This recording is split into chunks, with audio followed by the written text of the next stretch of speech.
생각 정원, 뇌심리학으로 밝혀낸 행복한 마음과 뇌의 비밀.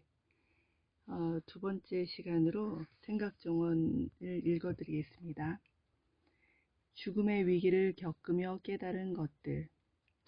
대학에서 학생들을 가르치던 저는 1997년 안신년을 맞아 1년간 강의를 쉴 기회가 있었습니다. 당초 명상 수련을 본격적으로 해보기 위해 1년 한정으로 출가해 선원에서 생활할 계획이었는데 뜻하지 않은 사정이 생겨 계획이 어그러지고 말았습니다. 돌아보면 인생은 제가 다른 식으로 통찰을 얻길 바랬던 것 같습니다. 이렇게밖에 달리 말할 도리가 없습니다. 이 계획이 어긋나면서 인생에서 가장 고통스러운 경험을 하게 되었기 때문입니다. 1년간 선원에서 생활을 할 수 없게 되자 저는 서둘러 미국 애리조나에 있는 게리 슈워츠 교수에게 연락을 했습니다. 그는 하버드대와 예일대학교 심리학과 교수를 거쳐 당시 애리조나 대학교의 심리학과 교수로 있었습니다. 게리 슈워츠 교수는 질병과 의식의 관계를 깊이 있게 연구한 인물입니다. 그는 1980년대에 이미 우리가 몸이 내보내는 불편한 신호를 제대로 읽어내지 못해 단절이 생기면 질병에 걸릴 위험이 높아진다고 주장하며 자기 자신에 대한 주의를 강조했습니다. 자기 자신에 대한 주의가 소홀해 마음과 몸의 관계가 단절되고 나면 통제불능 상태가 일어나는데 이것이 질병을 초래한다고 본 겁니다.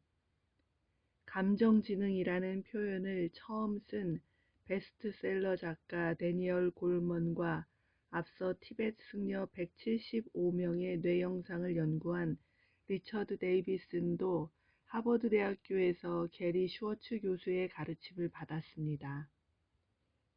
여하튼 슈워츠 교수가 초청해준 덕분에 저는 애리조나 대학교에서 지낼 수 있게 되었습니다. 그곳에서 명상을 기반으로 심장병을 치료할 수 있다는 과학적 근거를 본격적으로 연구하고 MBSR을 개발한 존 카바진의 책도 번역했습니다. 그러다 여름방학이 되자 한국에서 가족들이 찾아왔습니다. 미국 대학원에 합격한 셋째 딸과 군대에서 갓 제대한 아들 그리고 아내가 애리조나까지 저를 보러 온 것입니다. 모처럼 생긴 기회라 우리는 자동차 여행을 나섰습니다. 애리조나에서 로키 산맥을 타고 캐나다와 맞붙어 있는 몬타나까지 미국을 남북으로 가르는 긴 여행이었습니다. 그랜드 캐년과 옐로우스톤을 거쳐 글레이셔 국립공원까지 최고의 비경을 관광하면서 정말 즐거운 시간을 보냈습니다. 마침 6월이라 하늘은 맑고 초록으로 물든 나뭇잎들은 싱그러웠습니다. 흩어져 있던 가족들과 함께한 여행이었으니 더없이 행복했습니다. 그런데 아무도 상상하지 못했던 일이 벌어졌습니다. 제자가 차를 운전하고 있었는데 잠깐 졸았던 모양입니다. 우리가 타고 있던 차는 앞에서 오던 차와 정면으로 충돌하고 말았습니다. 제 눈앞에서 아내와 딸이 세상을 떠났습니다. 그 모습을 지켜보면서도 저는 두 다리가 차에 끼어 옴짝달싹 할 수 없었습니다. 헬리콥터 구조대가 출동하고 현지 TV 뉴스에 보도될 만큼 끔찍한 사고였습니다. 소식을 듣고 달려온 친지들이 사태를 수습하고 저는 부서진 다리를 이끌고 아내와 딸의 유해를 안고 우리나라로 돌아왔습니다. 귀국해서도 꼬박 넉 달 동안 병원에서 꼼짝 못했습니다. 몸이 아픈 것도 힘들었지만 심적 슬픔과 고통은 말로 표현할 수 없었습니다. 죽고 싶은 생각이 수시로 치고 올라왔습니다. 그때 우연히 제 손에 잡힌 책이 한 권 있었습니다. 마음이 지닌 치유의 힘이라고 제가 여행할 때 작은 가방에 넣고 다니면서 수시로 읽었던 책입니다.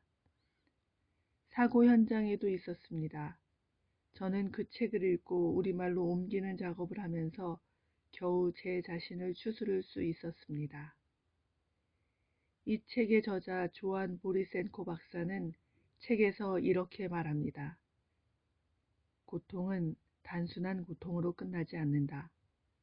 그 고통 속에서 의미를 찾을 때 엄청난 치유의 힘을 발휘한다. 고통은 고통으로 끝나지 않습니다. 제가 만약 이런 끔찍한 일이 왜 나한테 닥쳤을까 원망하기 시작했다면 제 스스로 셀 수 없이 많은 화살을 꽂았을 겁니다. 그랬더라면 슬픔은 분노로 바뀌어 영영 일어서지 못했을지도 모릅니다. 책을 통해 그리고 명상을 통해 배운 대로 고통을 있는 그대로 지켜보며 마음을 단련한 덕분에 다시 일어나 좀 더 강하게 성장할 수 있었습니다. 그렇게 딛고 일어서지 않았다면 죽는 날까지 고통의 마수에서 벗어나지 못했을지도 모릅니다. 다행히 저는 고통이 치료제이자 성장 촉진제로 작용할 수 있다는 놀라운 메시지를 접하고 용기를 냈습니다. 고통 속에서 의미를 발견한다는 것, 고통을 고통으로만 느끼거나 확대 재생산하지 않고 딛고 일어선다는 것은 다시 살아올 만한 힘을 얻는 것입니다. 번뇌를 잠재우는 호흡 명상. 인도 수행자들 사이에는 이런 이야기가 전해 내려오고 있습니다. 살아있는 생명체에는 평생 동안 호흡하는 횟수가 정해져 있다. 따라서 하루 동안 짧게 호흡해서 호흡 횟수가 많으면 그만큼 오래 살지 못하고 반대로 길고 느리게 호흡해서 호흡 횟수가 적으면 오래 산다. 실제로 고래, 거북, 코끼리와 같은 장수동물은 예외 없이 모두 느리게 깊게 호흡합니다. 일반적으로 사람은 하루에 2만 번에서 2만 5천 번 정도 호흡합니다. 매번 깊은 호흡으로 온몸에 산소를 가득 불어넣으며 복식 호흡을 하는 사람과 호흡하고 있다는 사실조차 의식하지 못한 채 그야말로 겨우 얕은 숨만 쉬는 사람은 하늘과 땅 차이입니다. 천천히 깊게 호흡하는 것이 중요한 이유는 이완과 휴식을 돕는 부교감 신경이 숨을 내쉴 때 활성화하기 때문입니다. 들숨과 날숨이 충분히 느리고 깊어지면 흥분했던 교감신경이 안정되면서 몸과 마음도 긴장이 풀립니다. 처음엔 1분 정도의 호흡 명상을 시도해 볼 수 있습니다. 60초 동안 호흡에 모든 주의력을 집중해 봅니다. 굳이 호흡에 변화를 주려고 애쓰지 말고 그냥 하던 대로 자연스럽게 숨을 쉽니다. 다만 주의가 산만해질 때마다 호흡에 의식을 집중합니다. 호흡할 때 몸의 반응을 세심하게 느껴보세요. 숨을 들이마실 때의 시원한 느낌과 숨을 내쉴 때의 산뜻한 느낌을 콧구멍에서 확인해 보는 겁니다.